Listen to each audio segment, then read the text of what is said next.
curve there for all of us on that. The only other comment I would offer you, and I think it's still a little early to know who all the key players will be in that regard. Typically, the owner drives the level of inclusion and participation. Okay? It needs to start there. And that then is transferred and contractually in writing in the RFP, transferred to whoever the contractor, prime general contractor is for the project.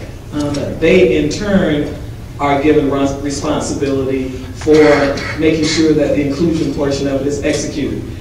Simultaneously, many owners, as well as major general contractors, will have a consultant to drive that whole inclusion program.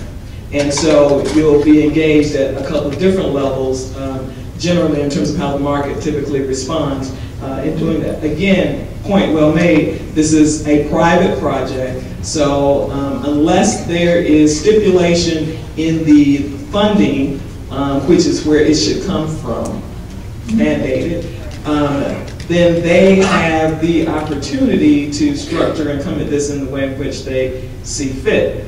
Without the opportunities that are here in this room and the people that are here in this room to create a voice and an engagement with the stakeholders to help them craft and shape that inclusion program, then you're subject to whatever they come up with. So this kind of summit and forum is very, very important in collaborating and getting to the table with the stakeholders early now to help shape that program. Good. I have one other point I would make, and it gets to the importance again of acknowledging the implication of having a privately financed project. One, we mentioned that you're not going to, the same rules will not apply, but even on the question of how the contractors are divided up, it may be, you know, in a typical government-sponsored project, you'll have an engineer's estimate as to what the construction cost is going to be. You'll have some decisions about how you'll divide up the contracts, and then you're kind of on your way. And my guess is that in this project, not only because it's privately financed, but also because there would be a different, what you might think is a different risk paradigm, meaning that all of the different contractors who are going to be involved in doing things are going to have negotiations among themselves as to how to allocate risk amongst themselves for who's going to be responsible for cost overrun on this or for something not working appropriately. And that itself may drive some decisions about how the projects or how the individual contracts are bundled, because in some cases it may only make financial sense on them. They say, I'll take that risk, but I've got to have a contract of this size or of this makeup in order for it to make sense to me. And so there's going to be, I think, a different set of considerations in play in this project, and it's both a challenge but also an opportunity. Yeah, note it's a private project, but it's across state and federal lands, and it's a federal loan. Also note this, Vegas builds things fast. Look at City Center. So it's going to be in hyperspeed. This contractor wants to finish it in 4 years. So there's not going to be a lot of, you know, sitting around and speculating. It's going to be, let's get this thing done. There was a question back here.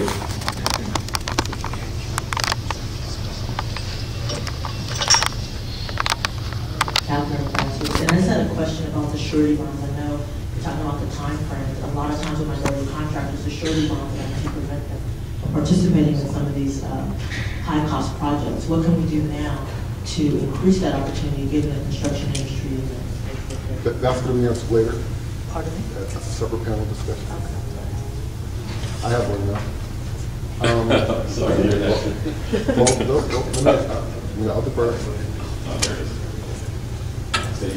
My name is Leonard Lewis. I'm the president of National Association of Minority Contractors of Southern California, National President Gloria Shealy. I just want to reiterate the importance of teaming, partnering on such a large project, and not to be intimidated by that. But we'll discuss that a little later, and how important it is to really have the owners write into the language of the contract, the participation leg of it. It is vital to the inclusion part of this project. So that's what it's going to take. It's going to drive the owners to put it in language, put it in the contract, so it gets all the way down to the ground. I also want to make another point about the speed at which this project would be built and the necessity to organize now. consider what's going on in the federal government. There's a negotiation taking place about exchanging perhaps a reduction in entitlements for a higher rate for high earners to pay in income tax. Now, lost in this conversation was that President Obama also put on the table $50 billion in direct infrastructure stimulus. Did anyone catch that? They're going to want, if they do this deal, and remember, this is a loan, but it still is part of our deficit because we borrowed for it. The federal government's owed it on it's like a super jumbo mortgage on 35 years, and the loan rate is about the same percent that the federal government borrows at, which is historically as low as it could be right now. An excellent time to generate a super jumbo.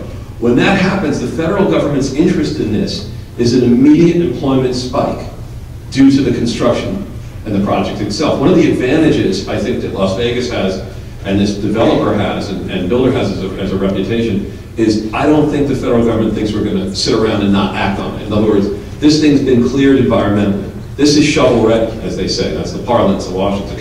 This thing's been shovel ready for a little while now. So you have to get ready ahead of this, because the minute this is announced, and we may be just on the other side of this budget debate when they announce this. In other words, if the Republicans compromise and they agree to the inclusion of this money, part of that money, that $50 billion, several billion of it could be directly in the form of this loan as part of the package. If that's the case, then this administration wants you to get busy immediately, because it's justifying that infrastructure work, saying that one, borrowing costs are low, two, employment construction, and think about employment construction in the high desert. I mean, employment as an industry and what it means in construction jobs in this high desert and in Las Vegas, where you've had 90,000 people displaced from the construction industry. So this is an immediate shot in the arm to those two industries, so that, again, no time to wait. The minute this is announced, the Marnells are going to be out there turning a shovel, Harry Reid's going to be there, it's all going to happen in almost real time. So it is not too early to start thinking about what would be the partnerships. Additional questions? If I could just respond directly to your question, and he spoke to it, it's a question of readiness. You have a certain amount of time to prepare yourself to some degree. Because of the size and scale of the project, bonding is clearly going to be a factor, insurance is always a factor. If you do not already have that in play, and that is a question of your financial statement and your cash flow, liquidity, if you do not already have that in place, yes, start preparing, but you may not make the timeline to start. That's where teaming, because you bring some expertise, some experience, that's where teaming, partnering, sub-consulting, all those kinds of things come into play as another segue to get engaged. But this is, as you say, once it hits, it's going to hit fast. So there's certain, and it is a very specialized industry of construction. This is not vertical, this is horizontal, this is rail, which is different, from aviation. Okay? And you can go on and name the list. So you've got to think about where you are right now in that continuum. What are the things that you need to do to prepare yourself? And what are the options that are available to you?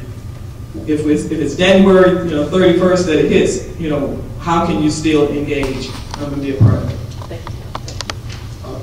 Stanley Washington, this is going to be the last question, and we're going to take a little break for everybody here. But 70 years ago, Las Vegas looked similar to this place, if not more. The only thing it was known for was the water stop on the ways to Carson City. Then we know Leslie Siegel came out with his idea, and we know what's there now. What do you see Victorville looking like 50, 60, 70 years from now as a result of this particular transportation route? And will it have the same effect, making Victorville have the same type of economic growth as itself? Anyone in the panel? Since I established my Victorville credentials here, I'd be happy to say that.